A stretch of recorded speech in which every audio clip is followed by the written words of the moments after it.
Good evening, everyone, and thank you for participating again in the Zoom meeting of the Board of Aldermen. I'd like to call to order the special meeting of the Board of Aldermen for June 1st, 2020. We will begin this evening, as we always do, with the Pledge of Allegiance and a silent prayer. If everyone would please rise. Pledge allegiance to the flag of the United States of America and to the republic for which it stands, one nation, under God, indivisible, with liberty and justice for all.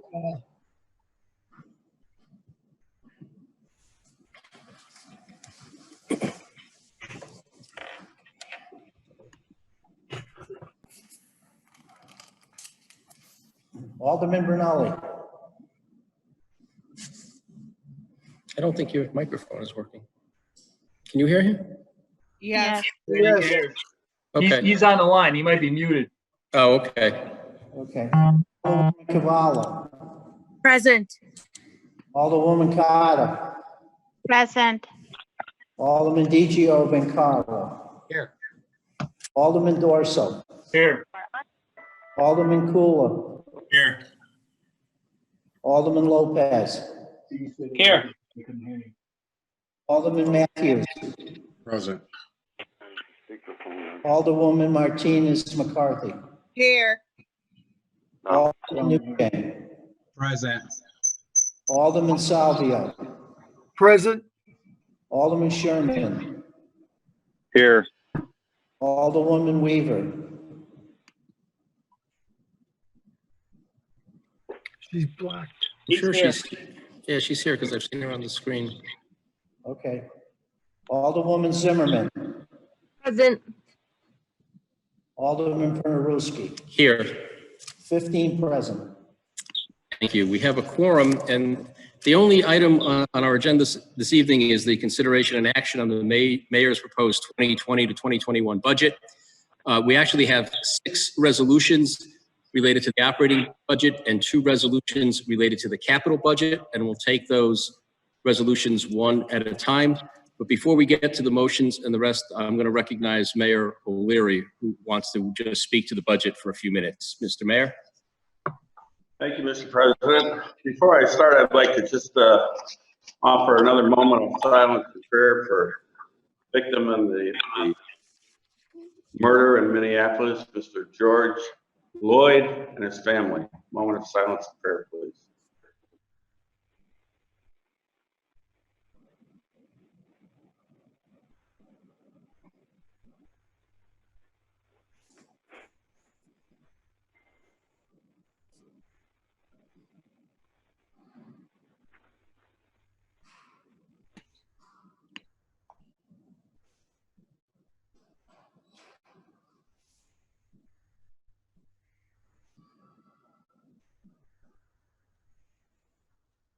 Thank you, Mr. President.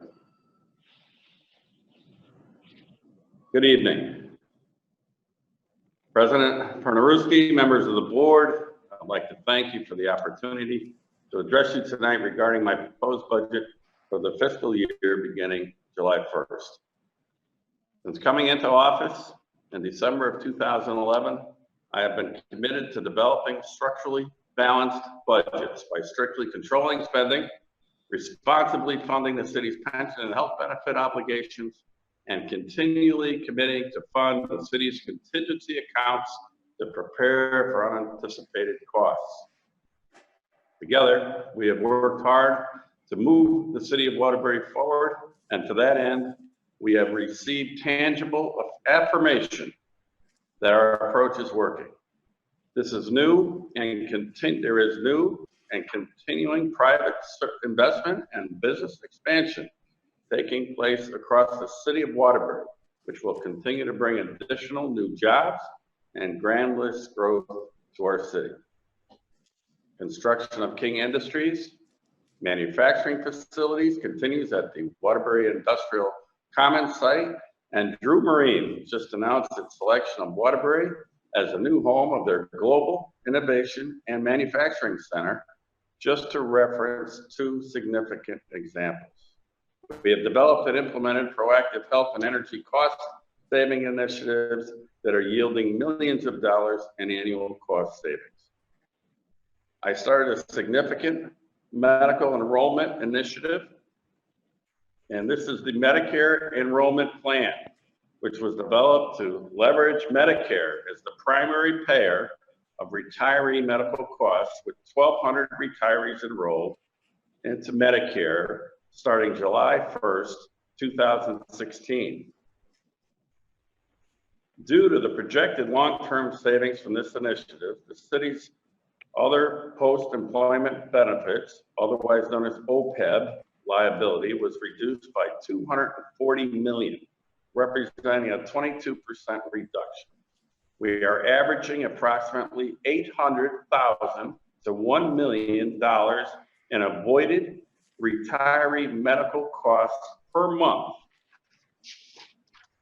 As of June 2020, the city's health fund has been stabilized in spite of rising pharmacy and medical costs due to the cumulative savings of $40 million derived from this Medicare enrollment initiative. Another cost saving this administration has undertaken was changing the city's third-party administrator, otherwise known as TPA, from Blue Cross Blue Shield to Cigna, which was in July of 2013. This was the first time in the city's history that we put out our third-party administered contract to bid. And over the past 7 years, the city has benefited from contract value savings of approximately $14 million in the form of reduced TPA fees, lower claim costs, and Cigna-funded health and wellness initiatives. These savings would never have been realized without putting the TPA contract out to bid. We have focused extensively on energy cost-saving measures. 14 comprehensive energy savings measures were performed in the majority of city and school buildings that are now producing $1.6 million in annual cost savings. These measures have significantly reduced energy consumption and systems maintenance costs. In addition, these measures improve building comfort, reduced the risk of system failures, and extended the useful life of replaced equipment. We have completed the acquisition of the city's street lighting system from Eversource in October of 2018 and aggressively implemented a conversion of the entire system to LED lights. The savings from this initiative alone is close to $1 million annually. From the first year to this past year, I have negotiated fairly and responsibly with all unions to protect the interests of the taxpayers. On the healthcare side, nearly all employees are now enrolled in a high deductible healthcare plan. Wage freezes were negotiated or arbitrated into the first year of the police, fire, white collar, nurse supervisors, and the Waterbury Teachers Association and Waterbury School Administrators. It's not easy to ask for a zero. And it's even harder for the city employees who actually took the zero. I'd like to commend our city employees for playing an active role in maintaining the city's fiscal stability. We have seen the city's total net taxable grand list grow $417 million over the past 5 years. The combination of grand list growth and the millions of dollars in annual savings derived from the cost saving initiatives are the key factors in having been able to hold the city's mill rate for 5 consecutive budgets. And to highlight truly independent and unbiased affirmations of the city's progress during my time as mayor, Waterbury has received four bond rating upgrades. Waterbury is rated at AA-. Now, just 3 notches below a AAA top rating. The rating agencies point to very tangible actions taken by this administration and reaffirming Waterbury's current ratings this past January. Quote, Waterbury has a strong set of financial policies and controls that are institutionalized and embedded into its overall financial management, which, in our view, has been the primary factor contributing to its ability to sustain budgetary balance despite the challenges posed by its below average socioeconomic demographics, a slow growth economy, and past state aid pressures. The city's strong management practices are in place to achieve management's clear goal of structural balance. It examines revenue and expenditure trends and uses that data to make realistic budget assumptions to attain positive operating results, as evidenced by recent changes to its health benefit structure. The management team can recognize issues and work to implement changes as necessary. Management is active, working with department heads to keep costs in line with the budget. The city remains committed to cost containment in cooperation with its department heads. We know proactive health and energy cost saving initiatives have yielded roughly $12.5 million. Is there anybody who doesn't have themselves muted? Please mute your your microphones until you're called on to speak. Thank you. Sorry, Mr. Mayor, go ahead. That's okay. We know the proactive health and energy cost savings initiatives have yielded roughly $12.5 million in annual cost savings. Moreover, a cost containment and oversight committee, CCOC, meets weekly to review budget performance results. In our opinion, the CCOC has been instrumental in achieving consistently strong operating results. All those were quotes from the rating agency Standard & Poor's.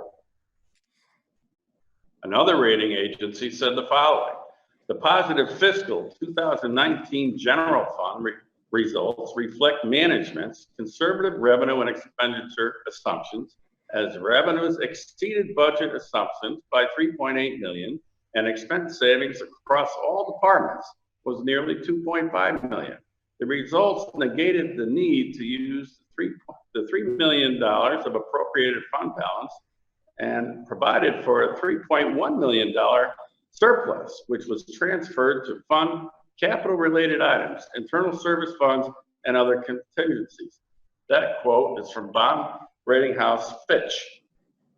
And the last is from Kroll bond rating agency. Quote, employment growth within the city is outpacing the statewide growth rate for the second year, which likely reflects the city's economic revitalization efforts. Again, that was Kroll bond rating agency. All three agencies reaffirmed our A- bond rating in January of this year. You said A-. Oh, I'm sorry. It's double A-. It's all of those agencies reaffirmed our double A- bond rating this year. Excuse me. Don't misunderstand me. I know that there is significant work that we must undertake to continue Waterbury's forward momentum. However, at a time where misinformation is purposely spread about my administration's financial decisions and motives, I think it was important that we all hear what the experts are saying about the City of Waterbury's financial management practices and fiscal outlook. Through the hard work of Sarah Geary and with the guidance from my Budget Development Committee, I have strived once again to put forward a budget proposal that embodies the principles that have guided this administration's budget development efforts. The proposed budget before you tonight is $421,264,894. This represents a $5.9 million increase, or 1.4% more than the fiscal year 20 budget. Much of this increase provides for general wage increases for our public safety and governmental services employees after agreeing to a 0% wage increase in the first year of their negotiated agreements. The proposed budget funds contractual salary increases to the city's pension fund, as well as responsible contributions to the city's internal service funds and debt service funds. Fiscal year 21 will be the 5th consecutive year with no mill rate increase for real estate or personal property. And for the 3rd consecutive year, there is no increase to the motor vehicle tax. Over the past 9 years, my administration has held annual budget increases to an average of just 1.18% per year, while continuing to pay off financial obligations associated with the sins of the past administrations. This proposed budget includes $45.2 million, or equivalent of 11.97 mils, to pay for the city's past unfunded pension liabilities, and an additional $5.5 million, or 1.73 mils, for the debt service on the city's deficit financing bonds issued in 2002. In total, ladies and gentlemen, 13.7 mils of the city's mill rate is directly tied to paying for the sins of the past. 13.7 mils. That means, ladies and gentlemen, if we didn't have to pay for those sins of the past, the mill rate would be somewhere around 47 instead of 60. Let's remember what some of those sins of the past were. Those sins included using the pension fund to pay for budget deficits in almost every year for 20 years. Those sins include outrageous election year contracts to city employees. The answer to that, ladies and gentlemen, was instead of having an election every other year, now we have elections, thanks to you, every 4 years. Puts much less pressure on the mayor during budget contract negotiation. Other sins include, of the past, negotiating overtime in pension calculations, not putting the third-party administrator contracts out to bid, ever.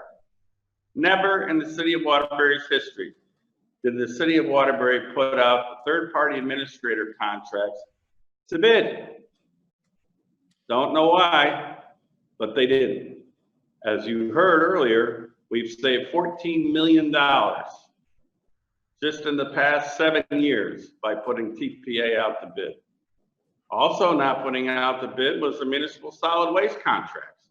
Never put those out to bid either, ladies and gentlemen, until we came into office. We've saved over $1 million per year in putting the municipal solid waste contracts out to bid.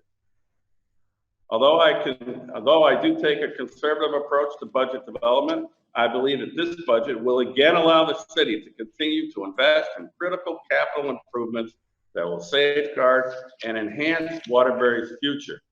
The proposed capital budget before you includes funding that will allow for improvements to be made to the Chase building, the rehabilitation and renovation of our fire stations, the continued milling and paving of our city streets, and investment in critically important capital renewal and replacement in the city's water and sewer infrastructure.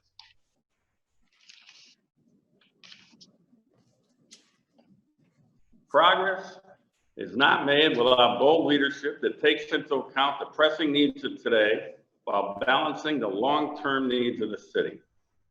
Our residents have experienced what my administration's leadership looks like, and they made it overwhelmingly. Our residents overwhelmingly made the decision this past November to once again put their trust in me. And I take that trust very seriously each and every single day.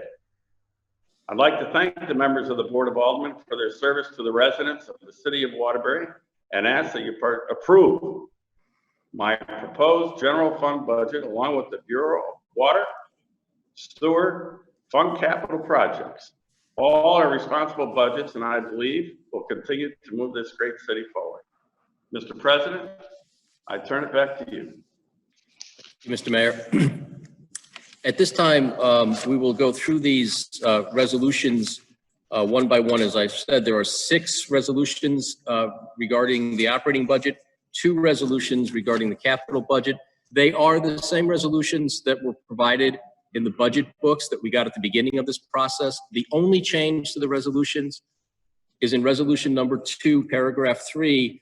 There is now a reference to the governor's executive order 7S and to the resolution that this board adopted on April 20th to implement that resolution, which allows taxes a grace period of 90 days instead of 30 days. Otherwise, they are exactly as were presented in the budget book.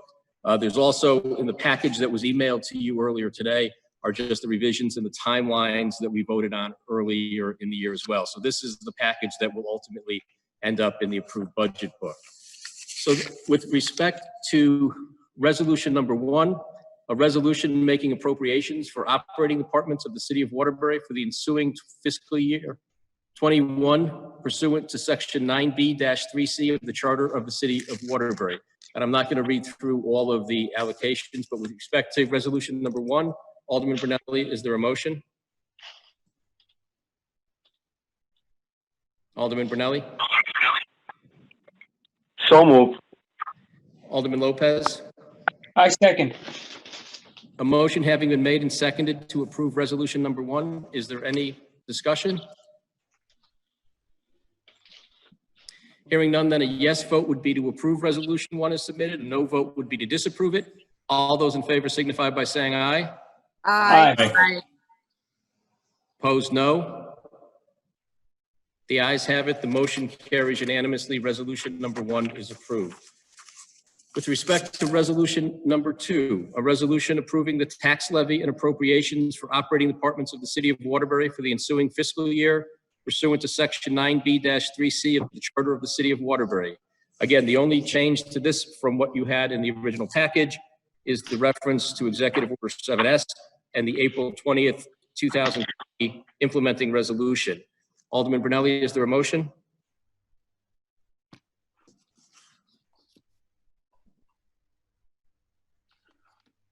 Paul, can you hear me? I can now. Is there a resolution? Motion approved, resolution number 2. Thank you. Alderman Lopez? I second. Motion having been made and seconded, is there any discussion? Hearing none, a yes vote will be to approve resolution number 2 as submitted. A no vote will be to disapprove it. All those in favor signify by saying aye. Aye. Aye. Opposed, no. The ayes have it, and the resolution is approved unanimously. With respect to resolution number 3, a resolution making appropriation for the ensuing fiscal FY21 fiscal year for the Water Pollution Control Enterprise Fund of the city of Waterbury. Alderman Brunelli, is there a motion? So moved. Alderman Lopez? I second. The motion having been made and seconded, is there any discussion? Hearing none, then a yes vote will be to approve the resolution as presented, and no vote will be to disapprove it. All those in favor signify by saying aye. Aye. Aye. Aye. Opposed, no. The motion carries. The resolution is approved unanimously. With respect to resolution number 4, a resolution making appropriations for the ensuing FY21 fiscal year for the Water Enterprise Fund of the city of Waterbury. Alderman Brunelli, is there a motion? So moved. Alderman Lopez? Second. The motion having been made and seconded, is there any discussion? Hearing none, then a yes vote will be to approve the resolution as presented. A no vote will be to disapprove it. All those in favor signify by saying aye. Aye. Opposed, no. The motion carries and the resolution is approved unanimously. With respect to resolution number 5, a resolution adopting the schedule of fees for services, licenses, and other purposes of the city of Waterbury for the ensuing fiscal year. Alderman Brunelli, is there a motion? So moved. Alderman Lopez? Second. The motion having been made and seconded, is there any discussion? Hearing none, all those in favor signify by saying aye. Aye. Aye. Opposed, no. The ayes have it. The resolution passes unanimously. With respect to resolution number 6, a resolution allowing mathematical corrections to the budget of the city of Waterbury and emergency transfers for the ensuing fiscal year. Alderman Brunelli, is there a motion? So moved. Motion having been made is Alderman Lopez Second. and seconded. Is there any discussion? Hearing none, then a yes vote will be to approve the resolution as presented. A no vote will be to disapprove the resolution. All those in favor signify by saying aye. Aye. Opposed, no. The ayes have it. The resolution passes unanimously. With respect to capital budget, resolution number 1, a resolution making appropriations for capital expenses of the city of Waterbury for the fiscal year July 1, 2020 through June 30, 2021, pursuant to section 9B-3C of the charter of the city of Waterbury. Alderman Brunelli, is there a motion? So moved. Alderman Lopez? Second. The motion having been made and seconded, is there any discussion? Hearing none, then a yes vote will be to approve the resolution as presented. A no vote will be to disapprove the resolution. All those in favor signify by saying aye. Aye. Aye. Opposed, no. The ayes have it, and the resolution passes unanimously. With respect to capital budget resolution number 2, a resolution approving the capital expenses for departments of the city of Waterbury for the fiscal year July 1, 2020 through June 30, 2021, pursuant to section 9B-3C of the charter of the city of Waterbury. Alderman Brunelli, is there a motion? So moved.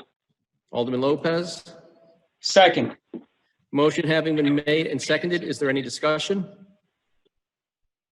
Hearing none, then a yes vote will be to approve the resolution as presented. A no vote will be to disapprove it.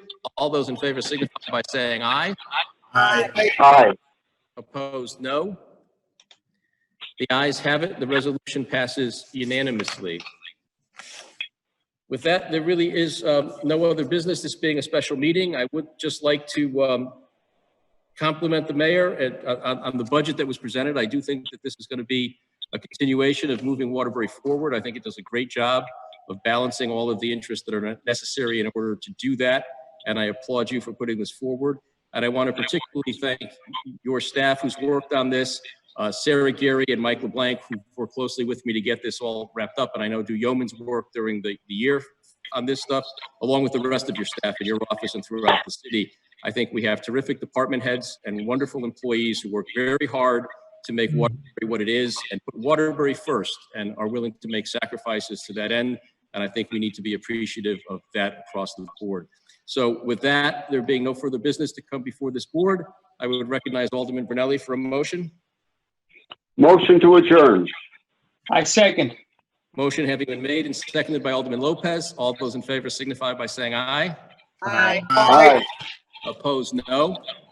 The ayes have it. The motion passes. We're adjourned. We'll see you all a week from tonight for our next regular meeting. Thank you all for participating in this Zoom meeting this evening. Thank you, Mr. President. Thank you. Bye, Waterbury. Bye. Bye. Bye.